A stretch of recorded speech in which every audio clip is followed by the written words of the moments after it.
ఈరోజు వీడియో ఏంటంటే చేపల ఫ్రైతో చేపల పులుసు అయితే చేసేద్దాం. దానికోసం ముందుగా ఇలా చేప ముక్కలను అయితే ఉప్పు కారం మసాలా వేసి ఫ్రై చేసుకొని పక్కన పెట్టుకోవాలి. తర్వాత అదే ఆయిల్లో ఇలా సన్నగా తరిగిన పచ్చిమిర్చి ముక్కలు ఇంకా ఉల్లిపాయ ముక్కలు యాడ్ చేసి దూరగా వేయించుకోవాలి. ఇలా వేగిన తర్వాత కొంచెం కరివేపాకు ఇంకా కొంచెం కొత్తిమీర కూడా యాడ్ చేసుకొని బాగా మిక్స్ చేసుకోవాలి. ఇప్పుడైతే ఇందులో సన్నగా తరిగిన టమాటా ముక్కలను కూడా వేసుకొని ఒకసారి బాగా మిక్స్ చేసుకొని మూత పెట్టి టమాటాలను అయితే బాగా మగ్గనివ్వాలి.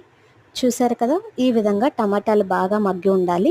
ఇలా మగ్గిన తర్వాత ఇందులో ఒక చిన్న నిమ్మకాయంత సైజ్ చింతపండు గుజ్జునైతే వాటర్ వేసుకోవాలి.